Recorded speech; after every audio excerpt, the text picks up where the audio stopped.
Bonjour, ici Tammy Cabage, ravi de vous retrouver dans cette nouvelle vidéo dans laquelle on va rigoler un petit peu.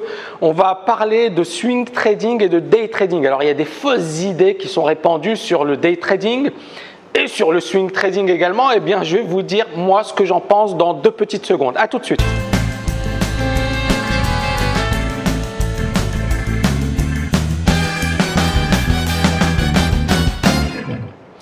La première fausse idée, c'est que le day trader va consacrer beaucoup plus de temps que le swing trader. C'est-à-dire que le day trader, il est obnubilé par ses écrans, le soir, il dort, il rêve de ses écrans, il rêve des marchés, il est obnubilé par les marchés. Et j'ai envie de dire, la personne qui a dit ça, mais elle n'a rien compris au trading, elle n'a rien compris au marché, elle n'a rien compris à ce qui se passe sur les marchés. Dès le départ, quand vous êtes un swing trader, vous êtes exposé durant la nuit. Ça veut dire quoi durant la nuit? Ça veut dire que pendant que les marchés sont fermés, vous avez des positions. Vous avez un événement géopolitique, vous avez un attentat terroriste, vous avez un tsunami. Eh bien, vous êtes positionné. Qu'est-ce qui se passe le lendemain matin? Les marchés s'effondrent, vous êtes en position, vous perdez 50% de votre position sans pouvoir couper votre position. Est-ce que c'est stressant? Je vous pose la question. Moi, personnellement, oui, ça me stresserait, d'accord? Ça me stresserait de le faire parce qu'effectivement, si j'ai une grosse position et la nuit, j'ai un événement ou un attentat, waouh! Le day trading, justement, l'avantage, c'est que dès qu'on a fini, on a fini. On passe à autre chose. Demain est un autre jour. Donc l'avantage du day trading, c'est que justement la nuit, vous n'êtes pas stressé par les marchés. Vous avez fait votre journée peut avoir été stressante, certes, mais à la fin de la journée, c'est fini. On passe à autre chose. Et personnellement, à la fin de la journée, croyez-moi, je ne suis pas là à regarder les news, à regarder Bloomberg et à me dire, justement, je pense que c'est ce qu'il ne faut pas faire. C'est-à-dire que la personne qui est obnubilée par les news, etc., elle n'a rien compris. Je pense qu'un trader, il doit être frais, il doit être zen, il doit être en forme. Donc si effectivement, pendant toute la nuit, vous regardez les news, à la fin de la journée, vous êtes KO et le lendemain, lorsque vous débutez votre séance, il n'y a plus rien, il n'y a plus personne. Donc moi, je pense qu'effectivement, il ne faut pas se faire parasiter par trop de news et être concentré en situation. Donc, première fausse idée, est-ce qu'un day trader consacre plus de temps que le swing trader? Non. Et j'ai même envie de dire plus. Un day trader, un bon day trader, il va consacrer très peu de temps au marché.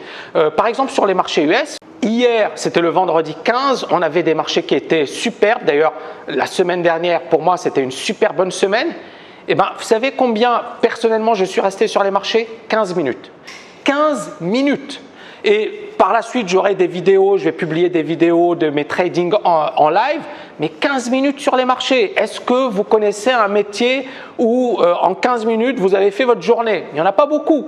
Mais bien évidemment, ce n'est pas fait pour tout le monde. Ça demande beaucoup de travail, beaucoup de compétences, beaucoup d'expertise. Mais grosso modo, c'est 15-30 minutes de travail. Si vous forcez un petit peu, 1h30, 2h30. C'est-à-dire que si effectivement vous commencez votre séance à 14h30, vous analysez les marchés.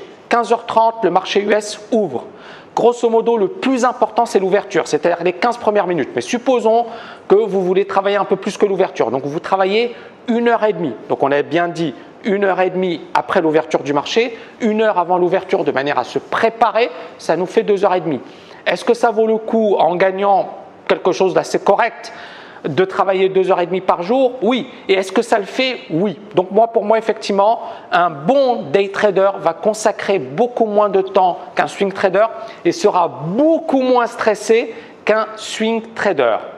La deuxième fausse idée, c'est qu'effectivement, le day trader va perdre beaucoup plus d'argent que le swing trader. Donc le swing trader, il est pépère, il investit. Et le day trader, le pauvre, il perd énormément d'argent.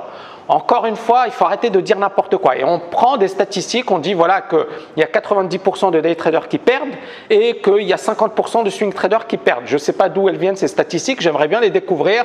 Je ne les ai jamais vues, mais bon, à un certain moment, voilà, il faut se réveiller. Hello, sortez-moi les statistiques, arrêtez de raconter n'importe quoi. Donc, par rapport aux statistiques, donc moi ce que j'ai envie de dire, c'est qu'effectivement, un day trader, oui, il a plus de chances de perdre parce qu'effectivement, il peut parfois prendre beaucoup de risques, il peut effectivement prendre prend trop de trades et il se retrouve dans une spirale infernale. Maintenant, un swing trader, en une journée, il peut perdre 50% de son capital. Vous allez me dire, ah bon, c'est possible? Oui, par exemple, le vendredi 15, on a SRPT qui perdait 50% avant même l'ouverture du marché. Imaginez, vous avez investi sur SRPT. Vous ouvrez, le marché n'a pas encore ouvert, vous ne pouvez même pas déboucler votre position et le titre a déjà perdu 50%. Qu'est-ce que vous faites? Vous n'avez que vos yeux pour pleurer. Et encore une fois, voilà, allez-y, renseignez-vous. Il y a plein d'actions sur les US qui perdent parfois 20%, 30%, 50% en une journée et pendant la nuit. Donc vous n'êtes même pas, vous ne pouvez même pas couper votre position. Donc vous êtes un swing trader, vous êtes bloqué. Vous n'avez que vos yeux pour pleurer. Donc, ce que j'ai envie de dire, et je vais vous raconter une anecdote, c'est un voisin que j'aime beaucoup et qui, à Dubaï, et quelqu'un qui a bien réussi dans la vie. Et récemment, il passe me voir, il me dit, Tammy, voilà, j'aimerais bien avoir ton avis sur un titre américain.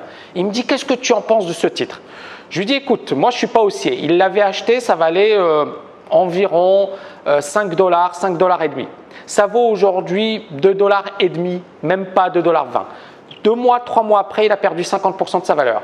Et quand je lui ai dit que je n'étais pas très intéressé, que ce titre n'était pas vraiment un bon titre, vous savez ce qu'il m'a répondu? Il m'a dit oui, mais je connais cette valeur, sur le plan fondamental, elle est excellente.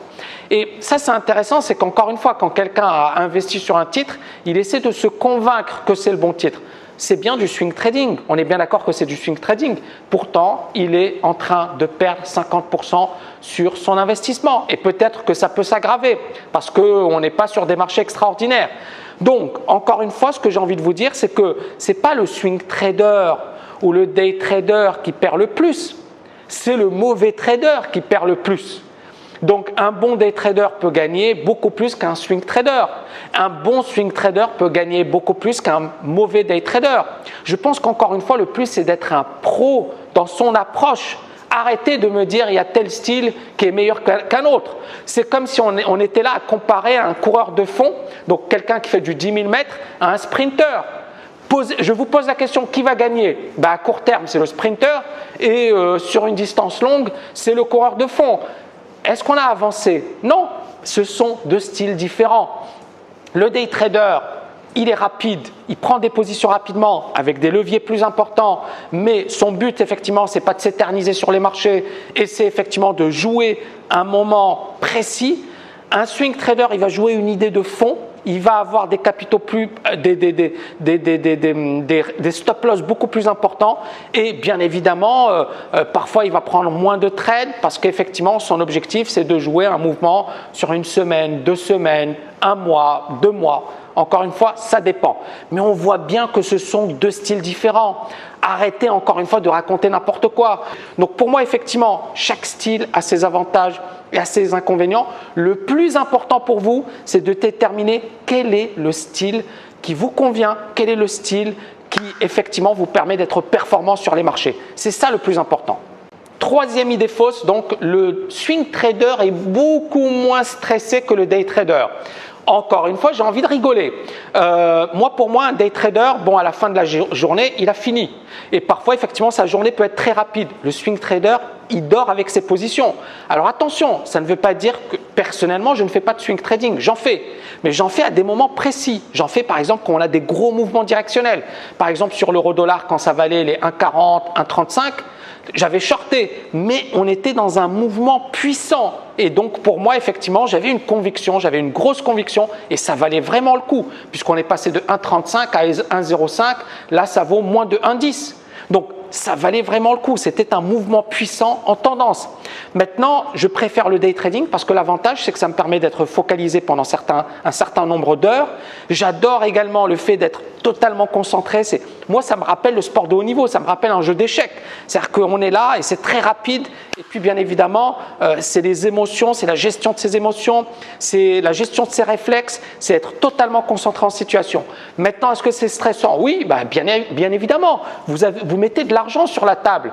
Vous pouvez perdre de l'argent. Donc, le stress est là. Maintenant, bien évidemment, avec l'expérience, le stress, on le diminue. On est beaucoup plus zen, beaucoup plus relax. Mais on a toujours du stress. Croyez-moi, le trader qui vous dit « je ne suis pas stressé », c'est quelqu'un de dangereux. c'est quelqu'un, effectivement, c'est une tête brûlée. Les meilleurs de la planète vous disent « je suis stressé et j'ai peur ». Paul Tudor Jones dit « j'ai encore plus peur aujourd'hui qu'à mes débuts ». Et il dit « pourquoi j'ai encore plus peur aujourd'hui à mes débuts ?» Parce que je sais que les choses sont éphémères et qu'effectivement on peut gagner aujourd'hui et perdre demain. Et je pense que c'est le raisonnement d'un champion de haut niveau. Un champion de haut niveau, il raisonne comme ça. C'est pas quelqu'un qui dit « ouais, je suis pas stressé, ouais, je m'en fiche de perdre ». Non, si on perd parce qu'on a fait des erreurs, il faut le reconnaître, il faut se dire « je ne suis pas en phase, je ne suis pas en forme, je ne suis pas au meilleur de ma forme ». Vous voyez ce que je veux dire? Si par contre, effectivement, vous perdez et ça ne vous fait ni chaud ni froid, il y a un problème. Par contre, il ne faut pas que cette perte prenne le dessus sur vos émotions. Il ne faut pas que cette perte vous domine, maîtrise vos actions, vos décisions. Mais la peur, pour moi, ça peut également avoir du bon. Donc, est-ce qu'un day trader est plus stressé qu'un swing trader? Ce sont deux formes différentes de stress. Maintenant, pour moi, l'avantage, pourquoi je préfère le day trading, c'est parce qu'à la fin de la journée, j'ai fini, je peux passer à autre chose. Le swing trader, pendant qu'il dort, il pense à ses positions. Alors bien évidemment, certains vont me dire « oui, non, parce que j'ai un bon money management ». Oui, mais bon, je viens de vous le dire, si vous avez des événements graves, si vous avez un marché qui s'effondre et si vous avez des positions acheteuses, waouh, d'accord, moi je n'aimerais pas être à votre place. Donc effectivement, je préfère faire du swing trading quand par exemple j'ai des gros mouvements de tendance, mais pour le faire au jour le jour, je préfère largement le day trading. Encore une fois, je respecte ceux qui me disent je préfère faire du swing trading, je préfère faire du scalping au carnet d'ordre. Encore une fois, chacun son style. Le plus important, ce n'est pas de polémiquer de manière stérile. Le plus important, c'est vous. Quel est le style qui vous convient le mieux et qui correspond à votre personnalité? C'est ça le plus important. Quatrième idée fausse, le fait que le swing trader peut surfer tranquillement, peut travailler en même temps, avoir des positions. Il est pépère, il s'en fiche, il est positionné, ça ne pose pas de problème. Tandis que le day trader, le pauvre, il stresse, ouh là là, c'est dangereux pour lui. Bon, il faut être sérieux un petit moment. Pour moi, encore une fois, je l'ai déjà développé précédemment, le plus important, c'est trouver votre style et bien évidemment, voilà, chaque style a son propre stress. Maintenant, bien évidemment, il faut connaître son style, il faut se connaître personnellement avant, bien évidemment, d'évoluer et de devenir un pro.